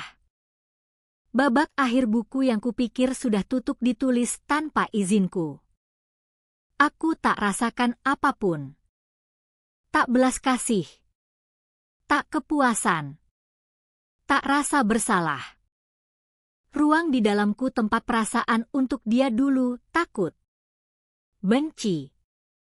Kewajiban kusut dendam, kini kosong bersih sempurna. Dia masalah terselesaikan. Hantu diusir.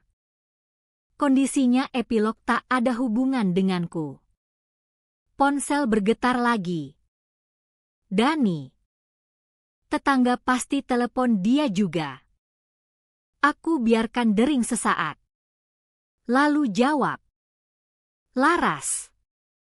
"Kau dengar?" Suaranya lembut hati-hati. "Aku dapat teks," kataku. Suara stabil mengejutkan. "Kau baik." "Aku baik," kataku. Dan itu benar. Jeda. Dia tunggu aku bilang lebih. Tanya rumah sakit mana. Bilang aku dalam perjalanan. Ekspresi emosi manusia pantas. "Aku tak pergi." "Dani," kataku. Jawab pertanyaan tak terucap. Aku dengar dia hembus di ujung. "Bukan penghakiman, tapi pengertian." "Baiklah," katanya lembut. "Kau tak perlu jelaskan." "Dia bukan keluargaku," kataku. "Perlu ucap keras buat nyata. Dia penyusup di hidup ibuku." Akhirnya ceritanya sendiri. Tak ada hubungan denganku. "Aku tahu," katanya. "Jaga diri hari ini." "Aku akan," kataku. Kami tutup. Aku duduk lama. Sunyi rumah tekan. Tapi bukan sunyi buruk. Sunyi penuh pikir. Aku pikir siklus kekerasan. Cara kekejaman santainya bentuk hidupku. Akhiri hidup ibu. Jantungnya gagal. Tampak cocok. Hampir puitis untuk pria yang tak pernah pakai jantung. Tapi tak pergi terasa tak lengkap. Tindakan pasif. Ketiadaan. Aku ingin satu pernyataan aktif akhir. Bukan untuk dia. Dia sudah tak dengar. Tapi untuk catatan. Alam semesta. Ibuku. Aku ke meja. Ambil amplop bersih dan selembar kertas. Keluarkan dokumen yang dia tanda tangani malam itu. Wasiat tulisan tangan ibu. Tanda tangan goyah kalahnya sebagai saksi bawah.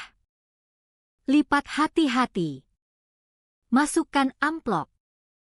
Lalu di kertas. Tulis catatan pendek sederhana. Tak ditujukan padanya atau staf rumah sakit. Ditujukan catatan permanen.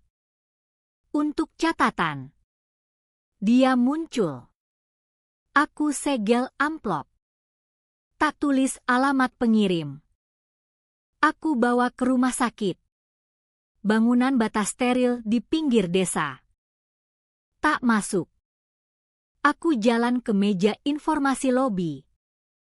Tempat kecemasan bisu dan bau antiseptik. "Bisakah Anda pastikan ini sampai ke kamar Pak Budi Santoso?" tanyaku pada wanita di meja. Dia ambil amplop. Lihat tak ada nama depan. Angguk. "Tentu." Aku balik jalan tanpa kata lain. Saat pintu otomatis tutup belakangku. Aku rasakan finalitas mendalam. Kata terakhir ditulis. Berkas ditutup. Malam itu Dani datang. Bawa wadah sup. Persembahan dukungan diam. Kami duduk ruang tamu. Ruangan pertempuran akhir. Kini bersih putih damai. Satu-satunya cahaya lampu tunggal.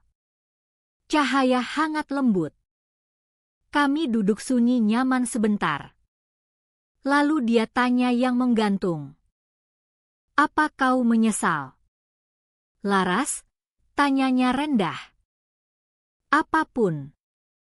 Aku pandang foto ibu di rak. Wajah cerah kebebasan yang lama hilang. Aku pikir ketakutan. Kebohongan. Amarah. Pikir momen tangkap pergelangannya. Momen lihat ketakutan di matanya. Pikir kedamaian tenang yang kini kurasakan di rumah ini. "Tidak," kataku. Geleng pelan. Aku tak menyesal apapun. Aku pandang dia. Mata bertemu di cahaya lembut. Aku hanya menyesal satu hal. Menyesal ibuku tak bisa di sini lihat. Kata berat duka yang tak pernah hilang sepenuhnya. Nyeri manis di hati kemenanganku. Ini selalu untuknya. Dani diam lama. Pandang penuh pikir. Dia pandang aku ke foto rak lalu balik. Senyum lambat lembut sentuh bibir. Kalau begitu biar aku lihat untuknya, katanya. Kata-katanya hadiah. Bom di luka yang tak kusadari masih terbuka. Dia tawarkan jadi saksi ibuku tak bisa. Bagi beban dan kemenangan kenangannya. Dia lihat semua. Bukan hanya anak dendam marah. Tapi anak berduka setia. Dan untuk pertama kali selama yang kuingat, mungkin seumur hidup dewasa, aku rasakan senyum tulus menyebar di wajah. Senyum kecil tenang. Tapi sampai mata. Senyum tanpa getar. Tanpa bayang. Tanpa hantu ketakutan lama sembunyi belakang. Senyum perempuan yang akhirnya benar-benar bebas. Musim semi datang. Bukan ledakan tiba. Tapi pencairan lambat ragu. Tanah beku lembut. Tunas hijau pertama krokus yang ibu tanam tahun lalu. Dorong lewat tanah terlantar dekat tangga depan. Mereka mukjizat keras kepala indah. Tanda hidup bersikeras kembali. Bahkan setelah musim dingin terpanjang paling kejam. Kembalinya seperti janji. Bangkitkan keinginan lebih dari sekadar bersihkan rumah. Waktunya bangun kembali batas. Definisikan ulang hubungan dengan dunia. Pagar batas properti dalam keadaan rusak terminal. Tiang kayu miring mabuk. Dasar busuk. Bagian kawat kendor. Karat putus. Pagar yang tak lindungi apapun. Tapi proklamasikan pengabaian di dalam. Pagar miliknya. Cerminan keruntuhan dalamnya. Harus pergi. Aku Hire pria lokal. Petani semi pensiun Pak Henderson. Yang sekarang kerja serabutan. Pria tenang mampu. Tangan kapalan. Mata baik yang lihat banyak musim. Aku jelaskan ingin dia roboh seluruh pagar lama. Tapi ingin simpan satu potong kecil, gerbang besi karat dari halaman belakang. Dia pandang gerbang yang kusandarkan sisi rumah dengan skeptis profesional. Barang itu setengah karat. Bu, katanya. Suara tarik desa lembut. Engsel rusak. Kait beku lagi. Lebih murah beli baru. Aku tahu, kataku. Tapi aku ingin pakai ini. Bangun pagar baru. Tapi pasang tiang kuat baru untuk gerbang ini tepat di pintu masuk taman belakang. Buat kerja lagi. Tapi tolong, tambahku tegas. Jangan coba perbaiki karat. Jangan amplas. Jangan kek. Biarkan tampak persis sekarang. Hanya fungsional. Dia beri pandang panjang penasaran. Tapi pria yang hormati keinginan klien. Betapapun aneh. Hanya angguk. Rumah ibu. Aturan ibu, katanya. Seminggu aku awasi dia kerja. Gerak anggun efisien tak tergesa. Cabut tiang lama dari tanah. Gulung kawat kusut. Pasang tiang cedar tebal baru di beton. Aroma kayu segar parfum tajam bersih di udara. Rentang kawat baru kuat. Buat batas bersih aman. Properti mulai tampak dirawat. Dilindungi. Mulai tampak rumah. Hari dia pasang gerbang lama. Dia kerja di bengkelnya. Bebaskan kait lagi. Las ulang engsel biar ayun mulus diam. Tampak aneh indah. Artefak era lampau di antara dua tiang cedar pucat baru. Karat oranye coklat marahnya kontras tajam hampir kasar dengan garis bersih pagar baru. Ketidaksempurnaan sengaja. Luka. Saat dia lakukan penyesuaian akhir. Tetangga sebelah Bu Gable datang. Pura-pura kagumi kerja. Perempuan baik. Kepedulian tulus kalau kadang usil. Oh Laras. Tampak 100 kali lebih baik, katanya. Mata scan garis pagar baru. Lalu pandang gerbang. Alis berkerut. Tapi sayang. Kau akan cat barang tua itu? Cat hitam bagus buat tampak baru. Aku usap tangan di permukaan besi kasar berlubang. Karat lepas di ujung jari seperti debu merah gelap halus. Aku pikir semua yang kucoba cat ulang. Lupakan. Pura-pura tak pernah terjadi. Pikir kesempurnaan steril hidup kota yang kubangun. Hidup tanpa karat. Tanpa cacat. Tanpa substansi nyata. Aku pandang Bu Gable dan beri senyum kecil tulus. Terima kasih. Tapi tidak, kataku. Aku pikir biarkan seperti ini. Kenapa? Tanyanya. Penasaran menang. Tampak begitu rusak. Karena beberapa hal sebaiknya tetap luka, jawabku. Itu bantu ingat kau selamat dari luka itu. Dia tak paham. Tapi angguk sopan dan kembali ke kebun mawar rapi. Aku tahu jawabanku jadi bagian lain teka-teki aneh Laras Wijaya untuk gosip lokal. Tapi tak peduli. Gerbang bukan untuk mereka. Untukku. Hari berikutnya pengunjung lain. Pria muda dari bengkel logam kota sebelah datang. Aku kirim sketsa yang kuinginkan. Dia bawa kotak alat kecil. Dia juga pandang gerbang karat dengan bingung profesional. Tapi ikuti instruksiku tanpa kata. Kerja lebih 1 jam dengan alat ukir presisi kecil. Suara dengung tinggi gigi di sore sunyi.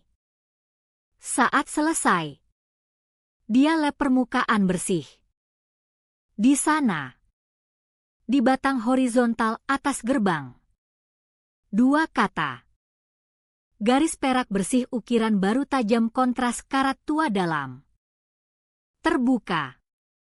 Akhirnya. Aku bayar pemuda itu dan dia pergi. Tinggalkan aku sendirian dengan monumen anehku.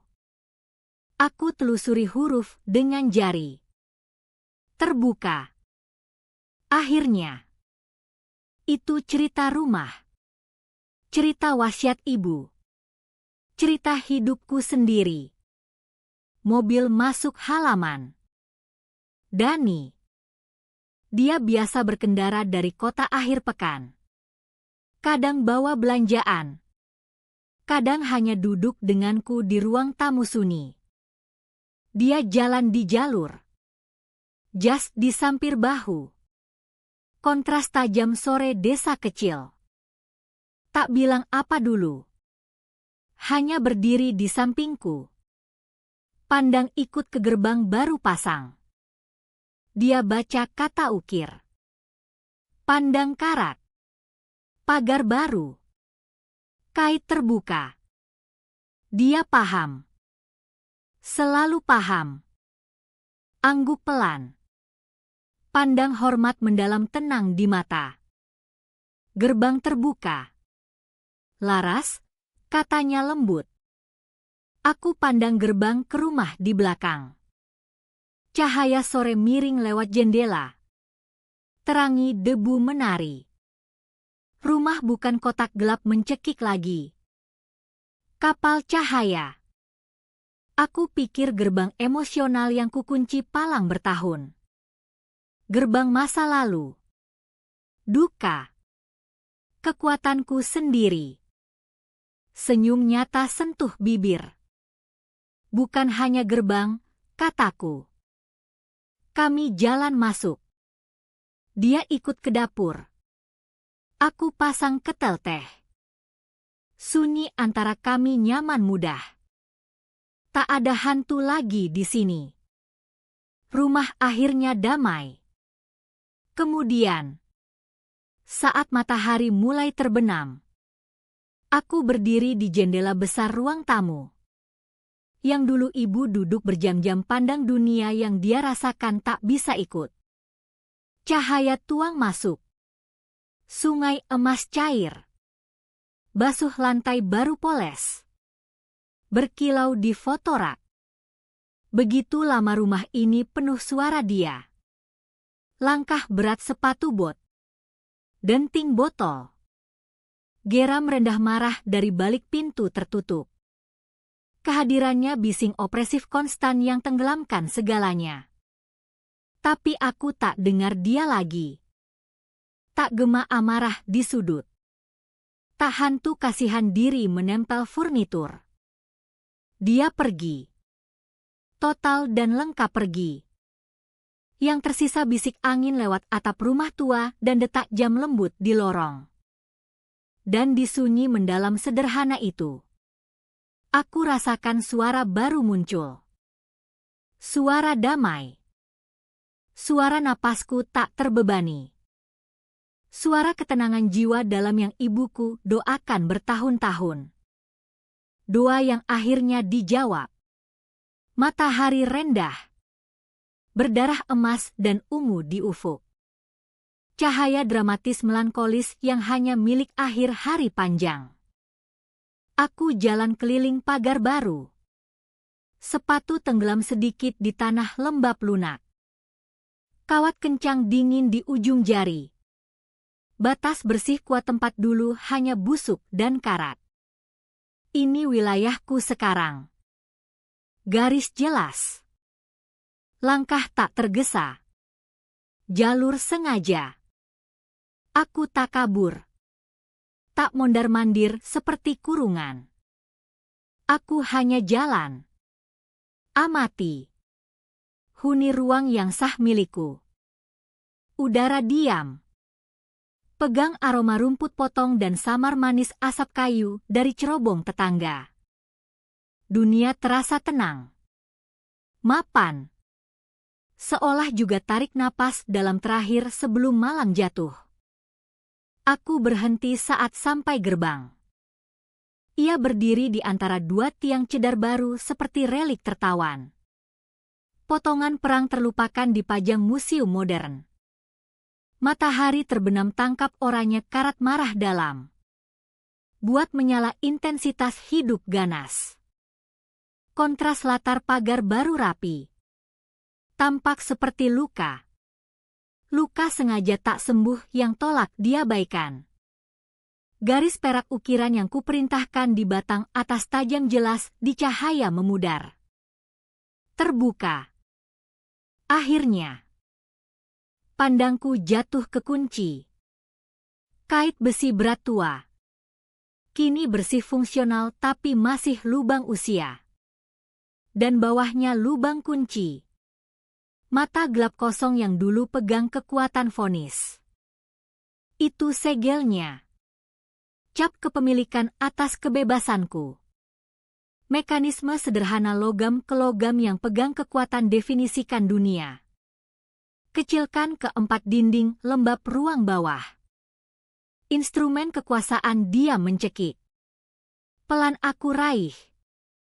Biarkan jari telusuri bentuk kasar dingin. Rasakan grit karat. Besi tak kenal menyerah di bawah. Ingat finalitas kliknya. Suara yang gema di mimpi buruk bertahun. Suara artinya aku sendirian. Tak didengar. dan benar-benar tak berdaya. Dia tak perlu angkat suara saat punya kunci ini. Itu teriak untuknya. Sekarang hanya logam. Tak kunci apapun. Tak jaga apapun. Ayun bebas di engsel baru. Tujuannya batal. Kekuatannya larut jadi kenangan buruk. Artefak. Keingintahuan. Aku bisa lepas. Lelehkan. Hapus total. Tapi pilih simpan. Bukan trofi. Tapi kesaksian. Pengingat penjara terkuat bukan jeruji besi. Tapi ketakutan yang yakinkan gerbang terkunci sejak awal. Penjaraku bukan ruang bawah. Keyakinan aku tak pernah cukup kuat putar kunci. Angin lembut aduk. Gemerisik daun pohon cemara tua. Dan bawa aroma tiba-tiba begitu akrab sakit. Buat napasku tersendat. Melati dari semak liar setengah liar yang tumbuh sisi rumah. Semak yang ibu tanam tahun pertama. Tindakan kecil harap di tempat yang sebentar lagi tak punya. Dia selalu keluh. Ancam cabut. Tapi terlalu malas. Tak peduli. Jadi bertahan. Terlantar tapi gigih. Bunga putih harumnya. Pemberontakan tenang keras kepala lawan pembusukan sekitar. Aroma itu dia. Bukan bau samar tragis kantong lavender. Tapi parfum hidup bernapas dari sesuatu indah yang dia masukkan dunia. Hantu dia. Bukan spektrum duka. Tapi kehadiran lembut menenangkan di udara malam. Aku tutup mata. Biarkan aroma basuh. Absolusi lembut akhir. Seluruh cerita panjang buruk main di balik kelopak. Bukan trauma. Tapi rangkaian momen. Pilihan yang antar ke satu ini. Perjalanan kembali desa. Penemuan dokumen. Amarah dingin bakar ketakutan. Perangkap hati-hati. Pandangan tak percaya di wajahnya. Momen indah mengerikan saat tangkap pergelangannya dan rasakan pergeseran kekuasaan selamanya. Dan aku pikir kata-katanya. Ejekan sombong yakin. Mantra yang dipakai jaga diri di delusi. Kata yang mungkin gumam sendiri di mabuk malam dia mati sendirian di kamar rumah sakit steril. Aku buka mata dan pandang gerbang. Ruang terbuka di balik yang antar ke hijau gelap sejuk taman. Tamanku. Masa depanku. Aku hembus napas lambat. Ketegangan seumur hidup seolah ikut pergi. Bisik kata ke senja tenang. Bukan untuk dia. Bukan siapapun. Tapi untuk melati di udara. Dan gadis 13 tahun yang dulu duduk gelap di balik gerbang ini. Dia bilang, aku tak akan muncul. Senyum kecil tanpa humor sentuh bibirku. Tapi aku muncul. Tangan di besi dingin gerbang. Jari melingkar. Tak ragu. Tak gemetar. Hanya ketenangan tenang penuh tujuan. Aku dorong. Ia ayun masuk tanpa suara. Busur anggun diam. Cahaya matahari terakhir yang di blok besi solid kini banjiri bukaan. Sungai emas brilian membutakan. Basuh aku. Lempar bayang panjang tajam di tanah belakang. Terangi jalur ke taman. Jalur yang milikku untuk jalan. Tak ada musik dramatis. Tak ada gelembung musik kemenangan. Hanya suara angin. Aroma bunga. Dan sunyi luas indah perang akhirnya benar-benar selesai. Gerbang yang dia kunci di belakangku kini terbuka hanya untukku.